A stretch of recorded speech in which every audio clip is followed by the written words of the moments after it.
Et salut, j'espère que tu vas bien. Moi c'est Christophe, artiste 3D. Dans cette nouvelle vidéo, tu vas voir comment créer notre tout premier personnage humanoïde, ce magnifique Murloc. Tu vas commencer par choisir une référence qui te convient. Pour ma part, donc j'ai pris le Murloc stylisé réalisé par John Polidora. Libre à toi de prendre un autre personnage en restant si possible dans le même style relativement simple et cartoon. Par exemple un Pokémon, un Digimon, voire Sonic ou Mario. Le but étant donc de rester dans le personnage humanoïde afin de suivre les mêmes étapes. Le reste, je te laisse le découvrir maintenant. Comme on avait vu la fois précédente, allez chercher une ref qui vous intéresse. Donc ici, j'ai pris un petit Murloc. On va voir comment on le met dans Nomad, comme ceci. Donc, importe à la place du background, on peut aller cocher une image de référence. Là, on peut la transformer, la positionner. Pour ma part, une fois que j'ai choisi ma référence, je l'importe dans Procreate. J'essaye de faire une sorte de model sheet. Ça me permet déjà de réfléchir à comment je vais modéliser, comment je vais procéder pour modéliser certaines parties du personnage. Ça me permet de gagner un petit peu de temps à ce niveau-là. Je prévisualise déjà comment est-ce que je vais faire les yeux, comment est-ce que je vais régler les proportions, quel objet je vais utiliser pour créer la base des pieds par exemple. Pour la bouche, comment est-ce que je vais créer la bouche? Est-ce que je vais faire un booléen? Est-ce que je vais simplement creuser la bouche? Pareil pour les bras, pour les mains. Comment est-ce que je vais faire? Est-ce que je vais sculpter la main ou est-ce que je vais faire pièce par pièce que je vais venir intégrer au modèle? Une fois que le modèle de face est dessiné, on trace les repères de proportion. Comme ça, on sait exactement à quelle hauteur arrivent les yeux, les mains, la bouche, le menton, etc. Vraiment les éléments importants. Faire le modèle de profil, ça nous permet déjà de visualiser comment on va modéliser ici la queue par exemple, ou encore les moustaches. On va voir un peu comment se profilent les moustaches. Est-ce qu'elles ont la même forme que de face? Est-ce qu'elles penchent vers l'arrière, etc. Les pieds.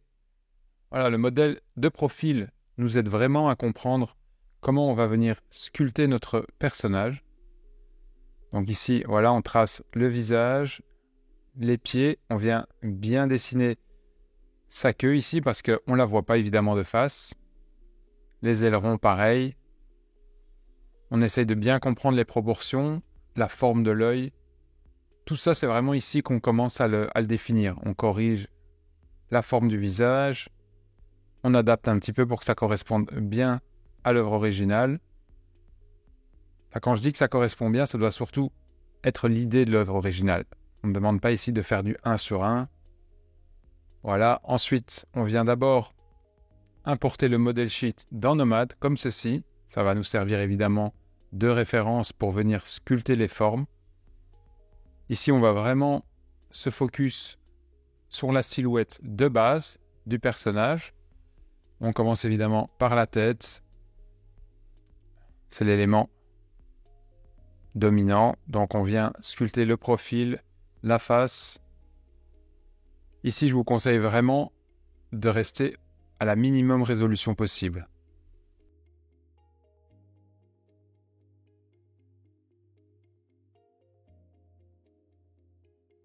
Voilà, comme je viens de le faire ici pour le voxel remesh, parce que avoir trop de résolution à ce stade-là, c'est vraiment handicapant, surtout que le but est vraiment de faire les formes de base et non de venir faire les détails.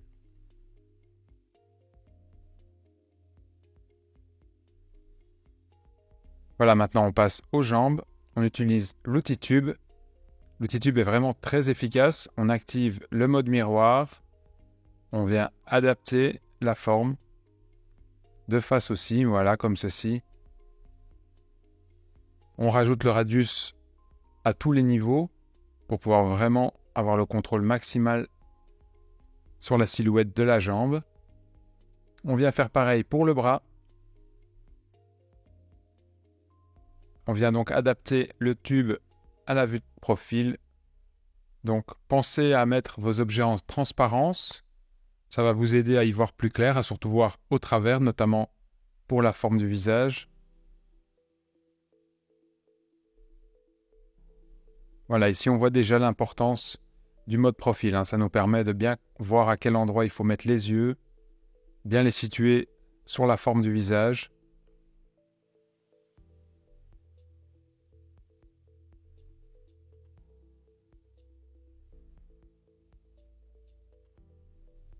Alors ici, je viens essayer de faire un aileron avec un tube.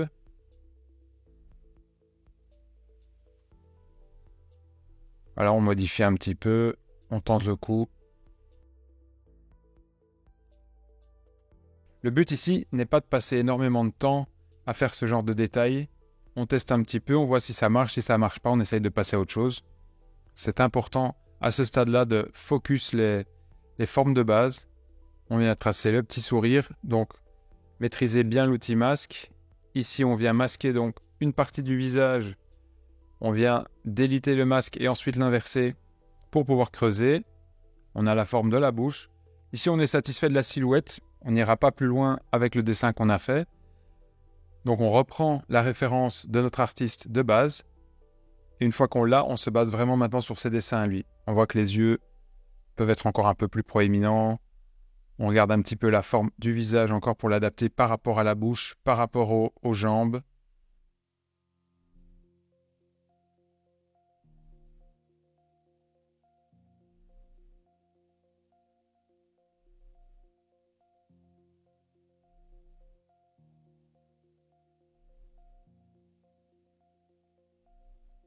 On va venir faire la main.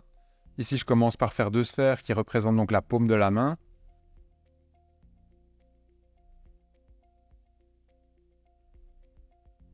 Ensuite, pour les doigts, je fais des cubes. On remarque bien que le style du graphiste est assez carré, anguleux, en tout cas pour les mains. Donc on fait les doigts comme ceci. On vient adapter la taille. Voilà, le pouce.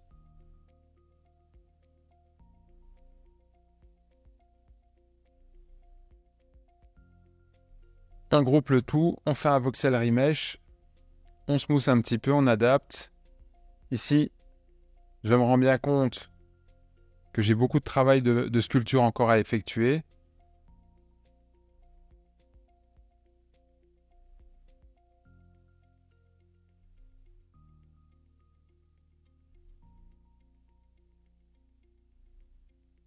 Il aurait fallu évidemment créer un bloc par phalange pour pouvoir par la suite venir les placer beaucoup plus facilement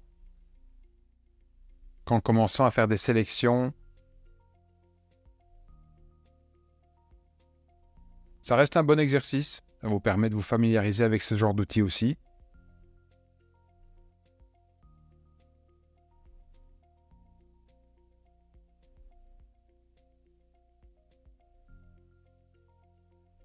Quand vous déplacez les articulations, ce qui vaut pour tous, c'est de bien mettre le point de pivot à l'endroit de l'articulation. C'est-à-dire que pour les doigts, pour les coudes, les genoux, c'est au niveau de l'os. Donc ça c'est important, ce n'est pas au milieu, ce n'est pas en dessous, c'est vraiment au niveau de l'os. Que vous ayez vraiment cette peau qui se plie vers l'intérieur. Vous pouvez observer vous-même quand vous pliez votre doigt. Vous voyez bien, l'os du haut reste en place, la peau se tend à cet endroit-là, et tout ce qui est en dessous s'aplatit, s'écrase entre elles. Ça, c'est vraiment capital pour pouvoir vraiment effectuer des positions de personnages par la suite, que ce soit pour les bras, pour les mains, les jambes, etc.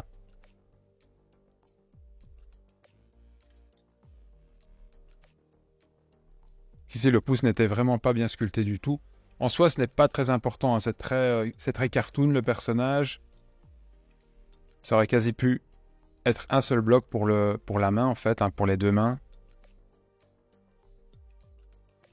Là, je me demande s'il pointe du doigt ou est-ce qu'il fait un doigt d'honneur. Ça, c'est vraiment une bonne question.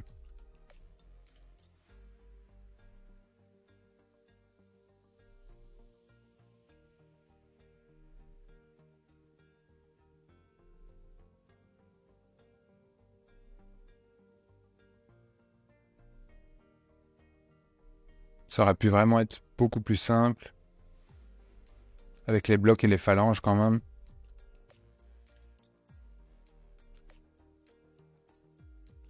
Mais au final, on s'en sort. Une fois qu'on est satisfait de la forme de la main, on vient faire un voxel pour pouvoir par la suite venir resculpter du détail.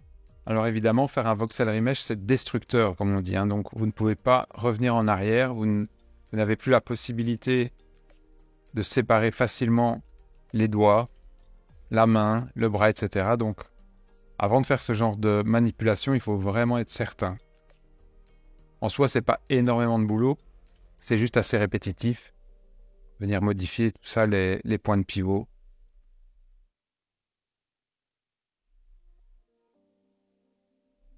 Si jamais vous faites des personnages hyper réalistes, évidemment, je vous déconseille déjà d'utiliser Nomasculpt. Je vous conseille plutôt ZBrush. Et ensuite, de toujours faire une copie de votre objet. Jamais détruire, faire des sauvegardes perpétuelles. De base, dans Nomad, je vous conseille de faire des sauvegardes. Au-delà de l'autosave qui a lieu toutes les 5 minutes par défaut. Voilà, on vient un petit peu parfaire le bras. On a malgré tout ici beaucoup trop de résolution. C'est très embêtant à ce stade-là parce que c'est vraiment pas ce qu'on recherche. On cherche ici à vraiment effectuer un blocking en fait de notre personnage. Donc ce genre de détail sera par la suite. On perd beaucoup de temps à venir corriger des imperfections alors que une plus basse résolution suffirait.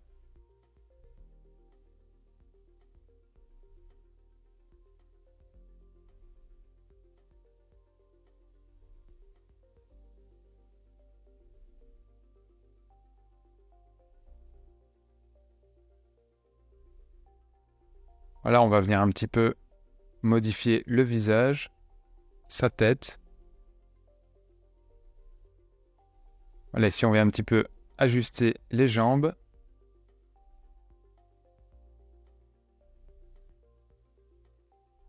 Voilà, donc pour son beau sourire, on utilise un petit peu l'outil Crease pour bien faire une ligne, l'outil Smooth.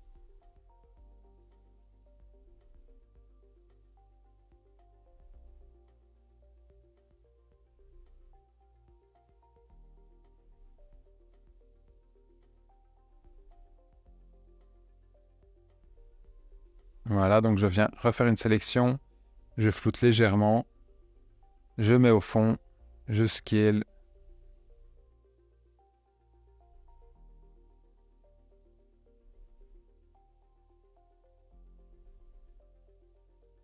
On vient faire un voxel sur les jambes. On va venir positionner le personnage.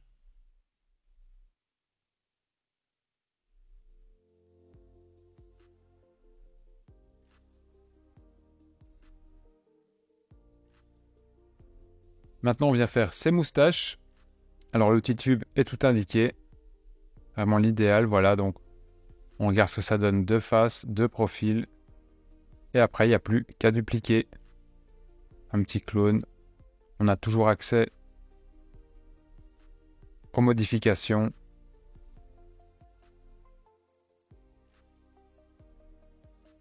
Je dois avouer que les outils qui m'ont vraiment très impressionné dans Nomad, ce sont l'outil Trim, qui est très performant, et l'outil Tube ici, qui vraiment permet de faire beaucoup de choses, comme vous l'avez vu, les bras, les jambes, ce genre de détails.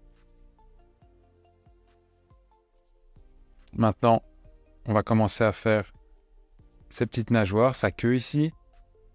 Voilà, pareil, outil Tube, on duplique, on adapte un petit peu le radius.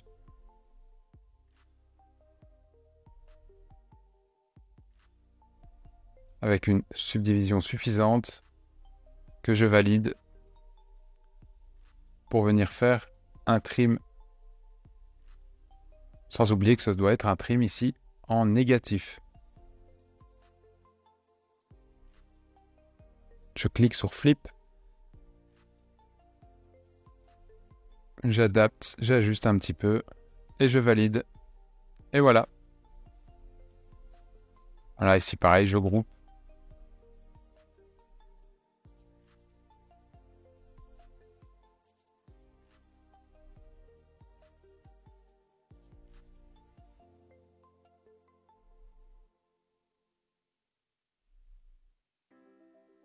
Et je viens un petit peu sculpter la nageoire pour adapter la forme comme elle me convient.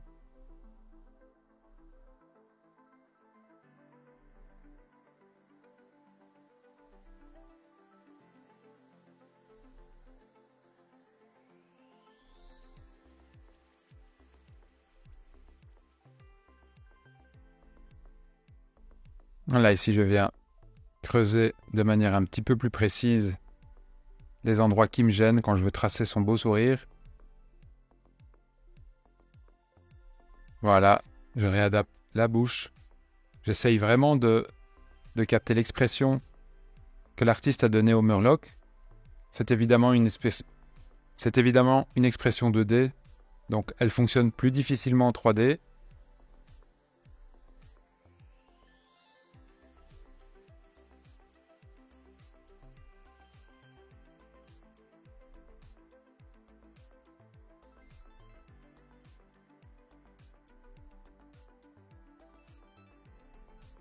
Mon but étant toujours, lorsque je fais une sculpture, d'avoir par la suite la possibilité de l'imprimer.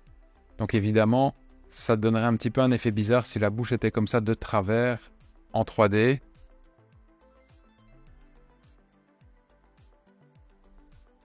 Voilà, maintenant je viens poser le personnage. Comme d'habitude, comme pour la main. C'est de la sélection. Et comme je vous ai expliqué plus tôt, je viens flouter de la sélection vers l'arrière et la rendre plus ferme à l'avant.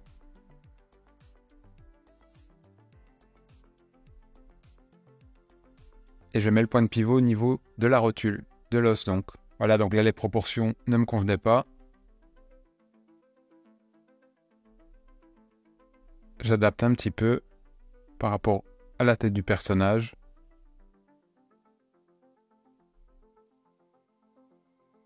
Je n'oublie pas de faire bien ressortir le mollet. Je sculpte brièvement la séparation entre le mollet et les ischios, le genou. Voilà. Ici, je viens faire un petit flip, tout simplement dans l'outil symétrie. Je vais simplement faire un mirror de votre objet. Et même chose, je viens poser. Voilà, je floute. J'essaie de garder ici ce côté anguleux et carré du genou. Voilà, j'adapte un petit peu la rotation de la base de la jambe.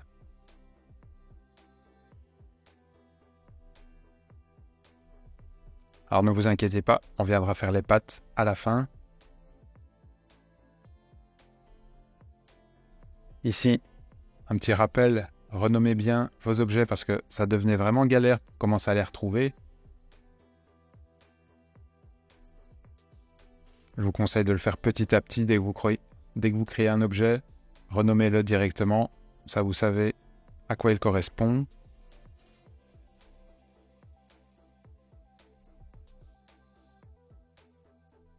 Voilà, ici on vient positionner le bras. Voilà, point de pivot au niveau du coude, très important.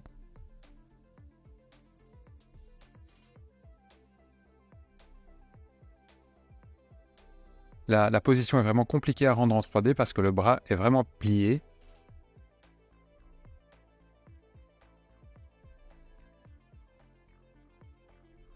Ici, celui-ci est un petit peu plus facile parce qu'il est tendu, évidemment. Voilà, même chose, hein, point de pivot au niveau du coude. On adapte un petit peu la taille. Vous pouvez un tout petit peu tricher à ce niveau-là.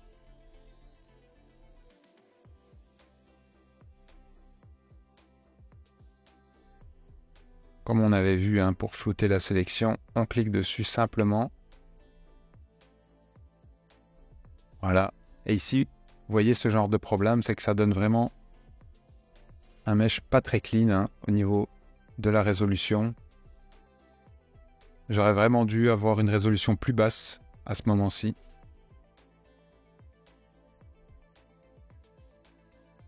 Au plus basse est la résolution, au plus facile vous aurez à positionner votre personnage.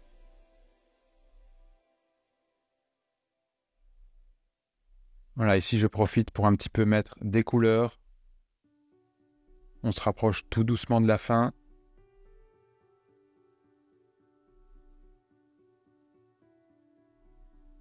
On adapte encore un petit peu les jambes, le tout.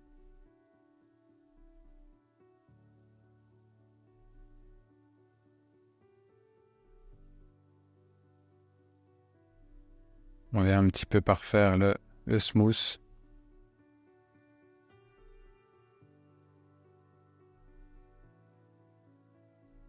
Je suis toujours en vue orthographique.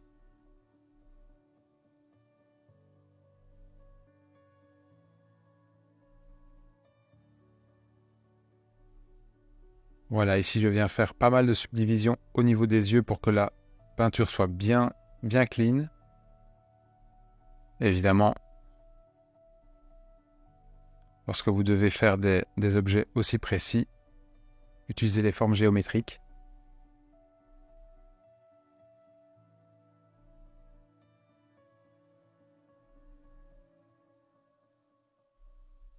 Si je traîne vraiment un maximum avant de fusionner tous les objets entre eux, et avant ça, je viendrai de toute façon faire une sauvegarde. À ce niveau-là, je viendrai dupliquer tous les objets après les avoir joints, pour être sûr qu'au cas où, je pourrai récupérer éventuellement une pièce.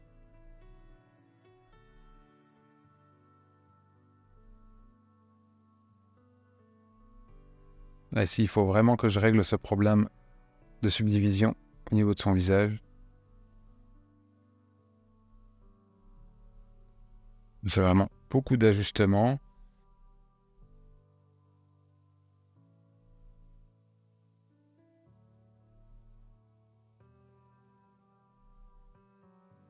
On va venir faire sa dent, comme ceci. J'aime vraiment bien utiliser l'outil tube, surtout avec le profil que vous pouvez facilement modifier. Très agréable. Amusez-vous, hein. Faites d'autres choses si vous voulez lui faire une crête sur la tête, des faux cils, des ongles, des griffes à la Wolverine. Faites-vous plaisir, soyez créatifs.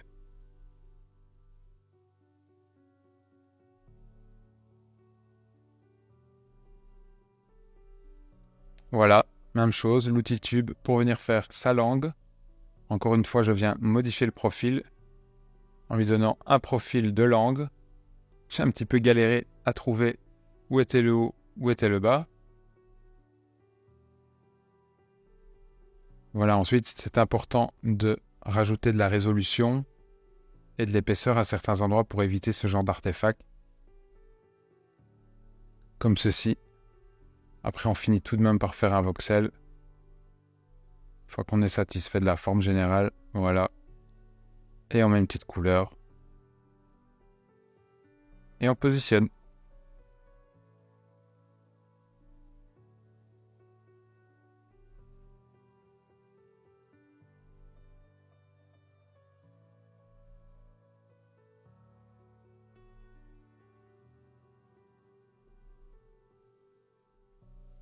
Voilà, on vient un petit peu parfaire la forme générale de la main. Voilà, hein, je retire encore de la subdivision comme j'aurais dû le faire beaucoup plus tôt. Pour adapter la forme, je viens essayer de faire le coude.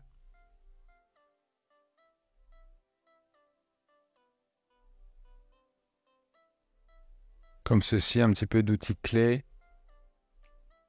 Donc l'outil clé a pour but de rajouter de la matière, comme si c'était, comme son nom l'indique, de la clé, donc de la pâte à modeler.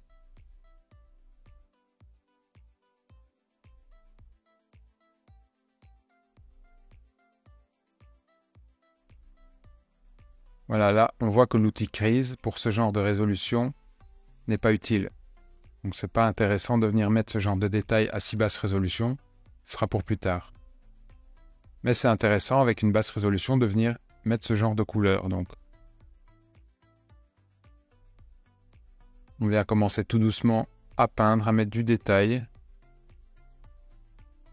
et à corriger. Au niveau de la peinture, je vous conseille aussi d'avoir dans votre arsenal une petite broche ronde adoucie sur les bords pour venir faire certaines peintures. De base, dans Nomad, ce sera qu'une brosse carrée.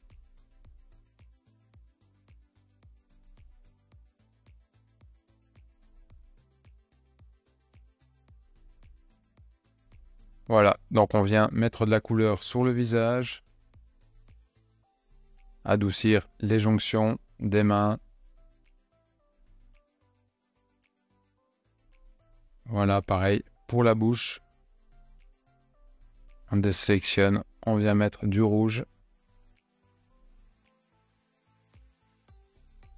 Alléluia, j'ai enfin réglé le problème.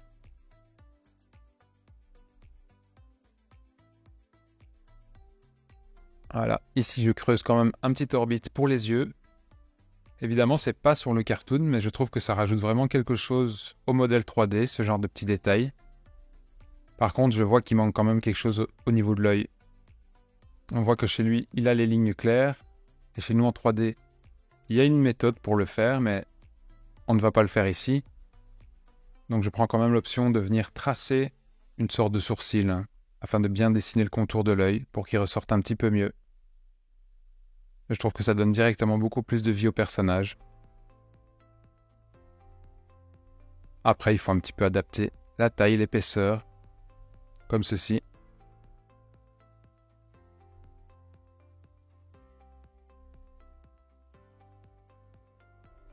On vient mettre un outil Crease en sub pour pouvoir tracer bien les angles.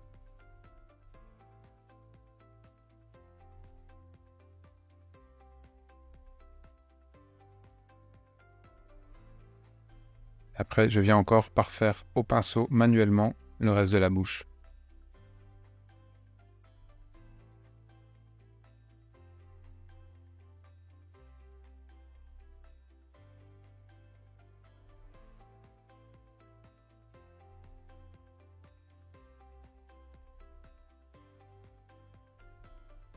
Alors, pour la queue, j'avais donc tout groupé. Je sépare pour mettre la couleur qui correspond, comme ceci. Voilà. Ensuite, je viens peindre. Voilà, c'est un petit travail de patience. Il faut que vous essayiez bien tout ce qui vous convient à vous.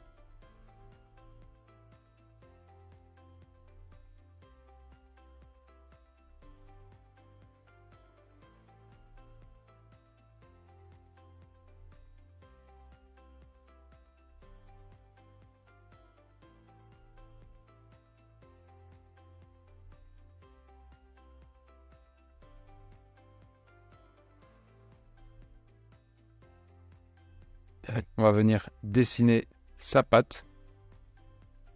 Alors encore une fois, comme pour la main, la solution que j'emploie ici n'était vraiment pas la meilleure. Je pense que j'aurais dû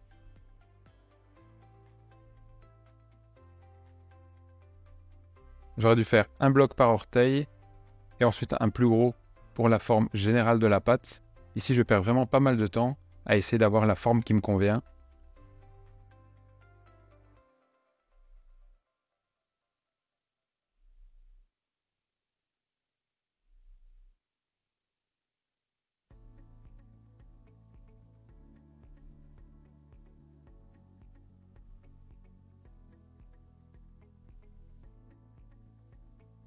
Voilà, j'adapte un petit peu la forme, afin que ça corresponde tout de même encore mieux à celle du personnage.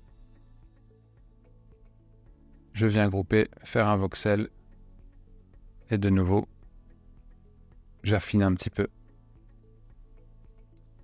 Alors, variez bien aussi entre l'outil Smooth et l'outil Relax. Donc, l'outil Relax qui est à gauche permet de relaxer donc le maillage.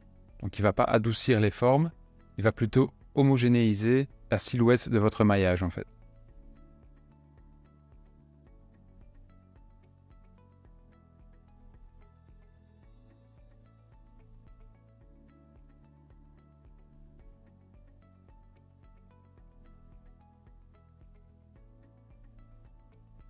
Voilà, on vient ici mettre la patte que nous venons de sculpter. On la modifie encore un tout petit peu, comme ceci. L'autre, pareil.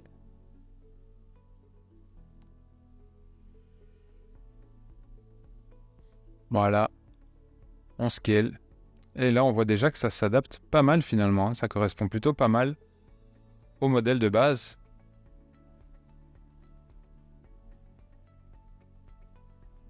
Voilà, ici c'est peut-être une question de polishing. Donc ici, il faut vraiment prendre son temps pour que ça matche bien avec la pâte.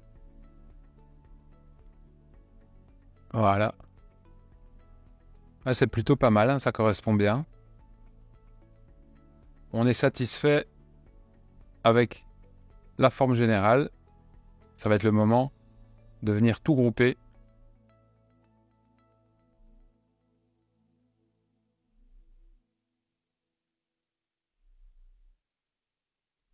Comme ceci, on duplique et on vient faire un voxel. Voilà, donc là, tout est groupé. Tout le corps ne fait plus qu'un. Alors on vient un petit peu adoucir tous les petits artefacts qui se sont créés quand on a groupé. On vient parfaire la peinture, voilà, rajouter un petit peu les teintes verdâtres à certains endroits, comme ceci.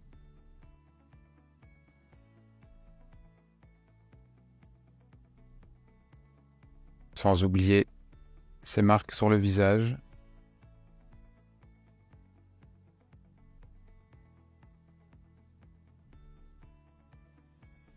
Voilà, ça marche beaucoup mieux, une sélection avec l'outil polygone, beaucoup plus précis.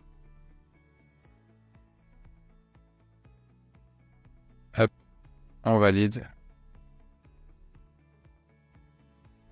Et voilà, si on est satisfait, on floute un petit peu la sélection.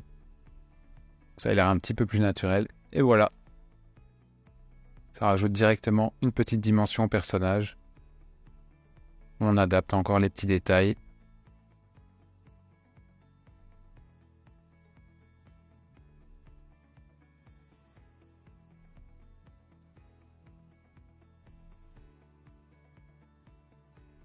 Voilà, je viens subdiviser le personnage pour venir lui sculpter plus de détails. Notamment dans les plis. Venir faire quelques petits bourrelets. Ce genre de petits détails qui ressort passe super bien sur une sculpture 3D.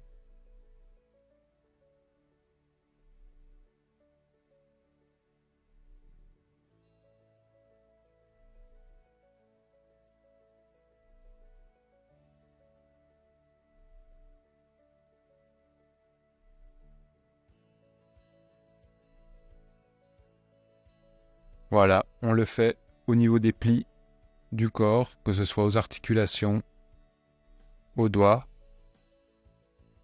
aux yeux.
On vient peaufiner les mains aussi, les doigts.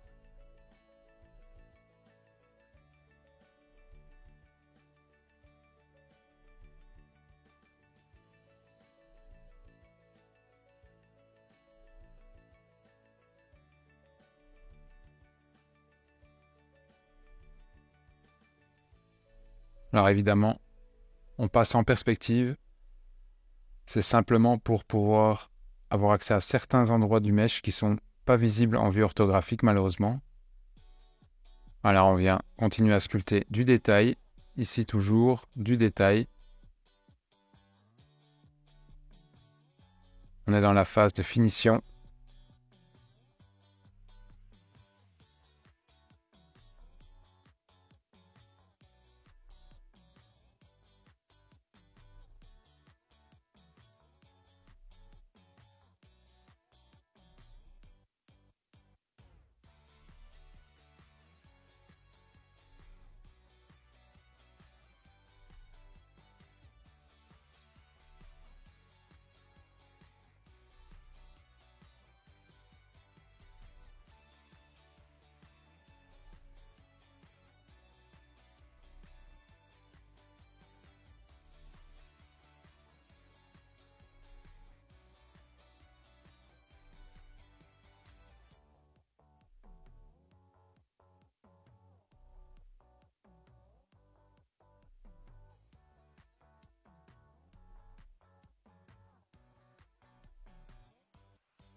Son petit sourire en coin.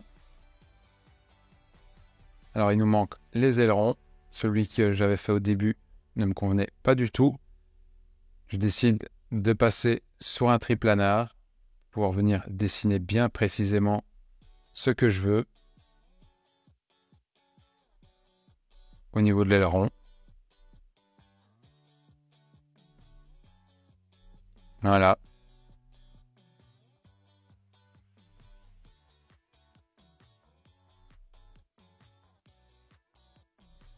Une fois que j'ai un aileron, je le duplique. Modifie un petit peu le point de pivot. J'adapte la taille.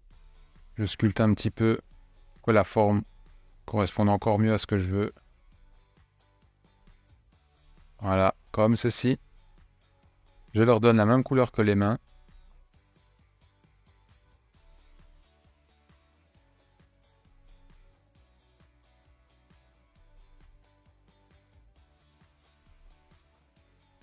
Voilà. On scale, on adapte, on ajuste.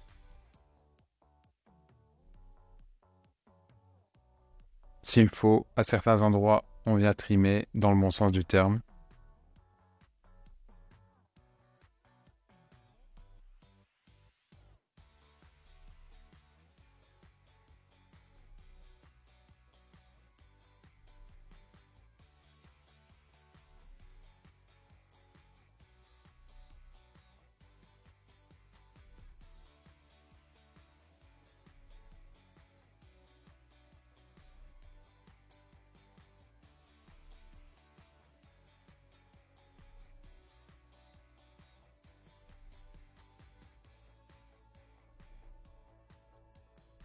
Et on supprime les faces inutiles avec l'outil trim à nouveau.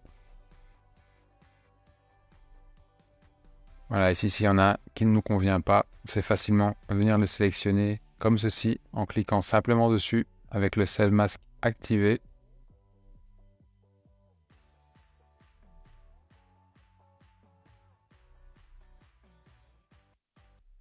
Voilà, ici je viens lui rajouter un petit peu de volume au niveau du contour de l'œil.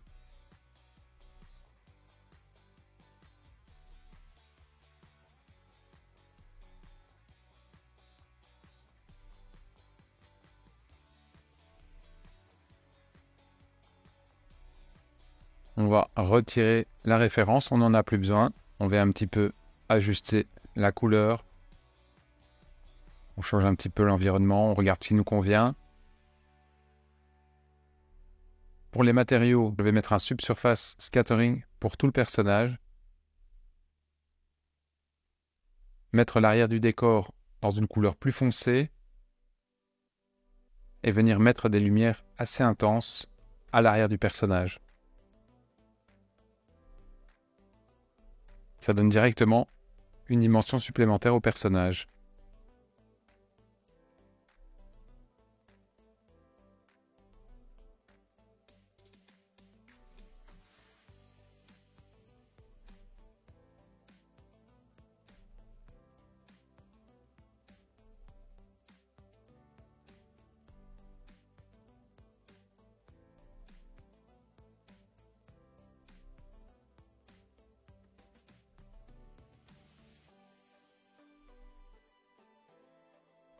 Alors pour l'exercice, j'ai également fait une version low poly du personnage, comme vous pouvez le voir. Si jamais vos scènes commencent à être vraiment trop lourdes, trop difficiles à travailler, vous pouvez décimer votre personnage et utiliser les textures que vous aviez créées sur le modèle haute résolution avec la méthode que je vous avais montrée dans une des précédentes vidéos. C'est l'occasion de la tester. Voilà, cette vidéo arrive à son terme. Pour info, ce personnage m'a pris environ 3h30 à réaliser. C'est pourquoi cette vidéo est un peu plus longue que d'habitude. D'ailleurs, n'hésite pas à me dire en commentaire si tu préfères les vidéos de ce type, les plus rapides, ou si tu as encore une remarque. C'est important que tu puisses bien suivre toutes les étapes afin de ne pas être perdu. J'espère voir tes créations, donc partage-les moi en me taguant sur Insta @kinematics. A plus, ciao.